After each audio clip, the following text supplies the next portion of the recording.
আসসালামু আলাইকুম। এই যে ডিভাইসটি কম্পাস্ট আউটডোর রাউটার WS700 মডেল, এই ডিভাইসটির ভিডিও আপলোড করার পর এত পরিমাণ কোশ্চেন আপনাদের থেকে আসছে যেটা চিন্তার বাইরে। আহ, হ্যাঁ, এটা বেশি আসার কারণটাই বেশি, কারণ অনেক লোক দেখেছে, অনেক ধরনের প্রশ্ন করেছে। সেই প্রশ্নগুলোর উত্তর দেব এবং এটাকে কিভাবে ইনস্টল করতে হয় সেই বিষয়টি জানাবো, রিসেট কিভাবে করতে হয়। তো আমরা এই যে এটাকে খুলে নিয়েছি, আপনাদের বলি এটা হচ্ছে ল্যান্ড পোর্ট এবং পাশেরটি হচ্ছে ওয়ান পোর্ট। তো এই যে ল্যান্ড পোর্টে যদি আপনি ইউজ করতে চান তাহলে অবশ্যই আপনাকে এই কেবলটি এখান থেকে খুলে ল্যান্ড পোর্টে দিতে হবে এবং ল্যান্ড পোর্ট কনফিগার করতে হবে। ল্যান্ড পোর্ট কনফিগার করে কিভাবে, আপনারা জানেন যে ল্যান আইপিটা চেঞ্জ করতে হবে, অথবা চেঞ্জ নাও করতে পারেন, তারপর ডিএসসিবি সার্ভার অফ করে দিতে হবে। আর এগুলো হচ্ছে অ্যান্টেনার কেবল। তো ল্যান সেট আপটা আমি একটু পরে দেখাবো। সেট আপ বিষয়ে আজকে আমরা যাব না, আজকে আমরা শুধু ফিজিক্যাল পার্টটি নিয়ে থাকবো। মোটামুটি এটা হচ্ছে তার মাদারবোর্ড। মাদারবোর্ডের সাইজটা দেখেন এবং এখানে যেসব ইন্ডাক্টর, ক্যাপাসিটর এবং প্রসেসর তো কোয়ালকমের ব্যবহার করা হয়েছে, এটা আপনারা অনেকেই জানেন। এবং এই যে কোয়ালিটিটা অনেক স্মুথ করা হয়েছে। আর এই যে এখান দিয়ে হচ্ছে কেবলটা আউট করা হয়েছে, এখানে সম্পূর্ণরূপে ওয়াটারপ্রুফ করা হয়েছে এবং বডি কোয়ালিটি অনেক সুন্দর। আর এই যে প্রোডাক্টটি, এটার কিন্তু ওয়েট প্রচুর আর সাইজেও অনেক বড়। এই ডিভাইসগুলো হচ্ছে মূলত বাইরের দেশে বেশিরভাগ ইউজ করা হয়। আমাদের দেশে আমরা নিয়ে আসছি যাতে যারা হাই কোয়ালিটি মানে প্রফেশনাল লেভেলে বিজনেস করতে চাচ্ছেন এবং প্রিমিয়াম একটা হটস্পট জোন তৈরি করতে চাচ্ছেন তাদের জন্য।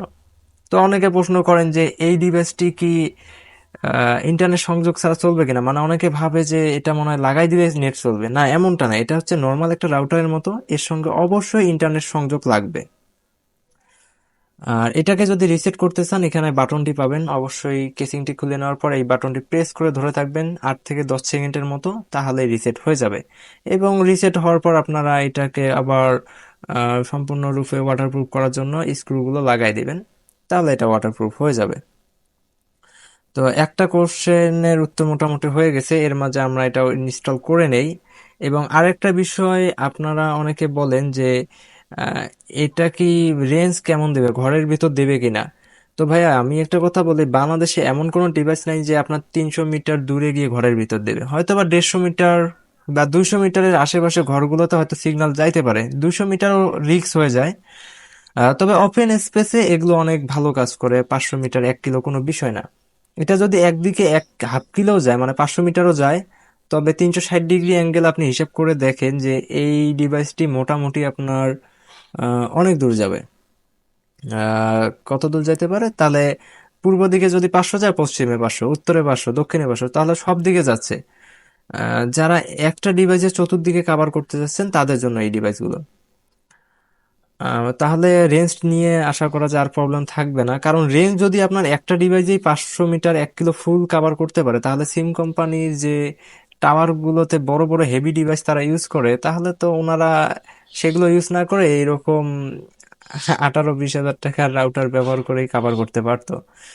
তো আমরা এই জিনিসটা যাতে ভুল না করি এবং অনেক চিন্তা ভাবনা করে এগুলো ক্রয় করার চেষ্টা করবেন, কারণ অনেকেই ভাবে যে আমি 500 একদম কাভার করব, অনেক গ্রাহক পাবো, এইরকম চিন্তা ভাবনা মাথায় নিয়ে কখনো এগুলো কাজ করবেন না। আর যেহেতু ডিভাইসগুলোর দাম বেশি, তাই এই জিনিসটা আমি চাই কারো যাতে টাকা এক্সট্রা নষ্ট না হয়। আপনারা একটু সাবধান থাকবেন যে কোনো ডিভাইস ক্রয় করেন। বাংলাদেশে এমন কোনো ডিভাইস নাই যেগুলো 6-7 হাজার থেকে শুরু করে 20-25 হাজার, যে আপনাকে 50 হাজার টাকার মধ্যে আপনাকে ফুল কাভার কোনো ডিভাইসে দিতে পারবে না এইভাবে। হ্যাঁ, তবে এই ডিভাইসটার পারফরমেন্স অন্যান্য ডিভাইস থেকে অনেক ভালো এবং এর সঙ্গে 12 ডিবিআই এবং 16 ডিবিআই অ্যান্টেনা, অমনি অ্যান্টেনা ব্যবহার করা যায়। যেগুলো 12 ডিবিআই অমনি অ্যান্টেনার দামই প্রায় 6 হাজার টাকা 2 পিসের, এবং 15 ডিবিআই গুলো হয়তো বা 8 থেকে 9 হাজার টাকা পেয়ার, এক পেয়ার। আপনারা চাইলে এখানে যদি ওই অ্যান্টেনা গুলো ইউজ করেন তাহলে আপনারা রেঞ্জটা আরো বেশি পাবেন। মোটেও এই যে বক্সে দেওয়া যে অ্যান্টেনা থাকে 8 ডিবিআই, এটা যতটুক যায় ভালো, তবে এটার ম্যাক্সিমাম ক্ষমতা হচ্ছে 16 ডিবিআই। তো আপনারা 12 ডিবিআই অনায়াসে ইউজ করতে পারেন বা 15 ডিবিআই।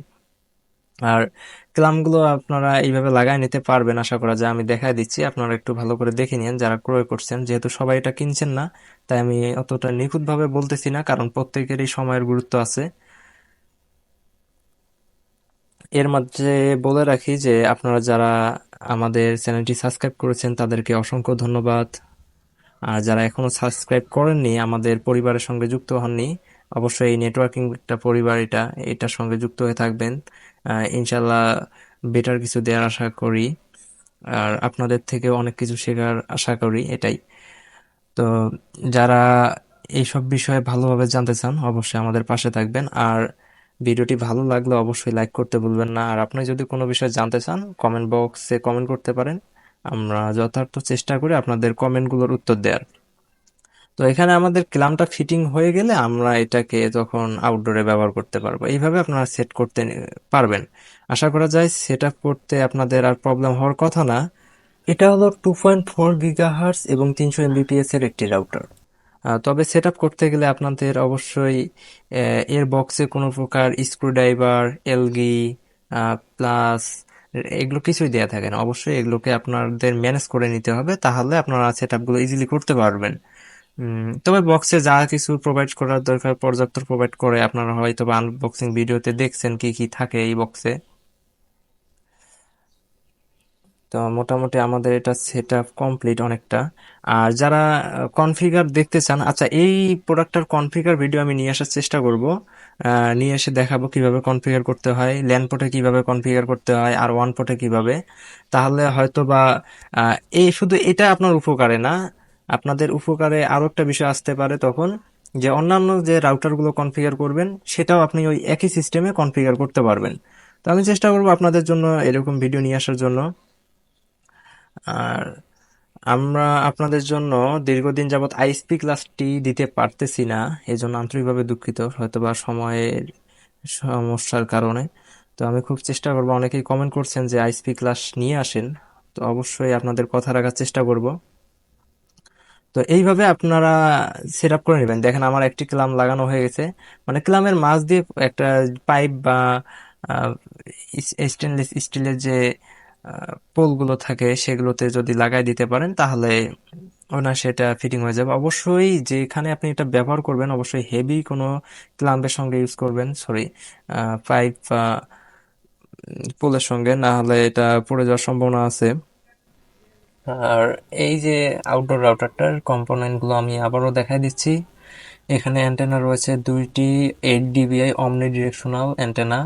তো এই অমনি ডিরেকশনাল কথাটির অর্থ হচ্ছে 360 ডিগ্রি। আচ্ছা, যারা 360 ডিগ্রি বোঝেন না তাদের জন্য হচ্ছে চতুর্দিকে, মানে পূর্ব পশ্চিম উত্তর দক্ষিণ সব দিকে সিগন্যালটা যাবে। আর এটা ওয়াটারপ্রুফ কিনা, হ্যাঁ এটা 100% ওয়াটারপ্রুফ। আর এটার ম্যাক্সিমাম গ্রাহক আপনারা বলছেন কতজন? হ্যাঁ ম্যাক্সিমাম ইউজার কোম্পানি বলে 200, তবে আমার মতে 50-60টা চললেই অনেক যথেষ্ট। আর এটাতে হচ্ছে অবশ্যই আপনার ইন্টারনেট সংযোগ দিতে হবে, এটা আমি আবারও বলে দিলাম। মোটামুটি এই হচ্ছে ডিভাইসের যাবতীয় তথ্য। এছাড়াও যদি আপনাদের কোনো বিষয়ে বুঝতে অসুবিধা হয় কমেন্ট করতে পারেন, আহ, অবশ্যই আমরা সেটা দেখার চেষ্টা করব। তো আজকে এ পর্যন্ত, ভালো থাকবেন, সুস্থ থাকবেন, আল্লাহ হাফেজ।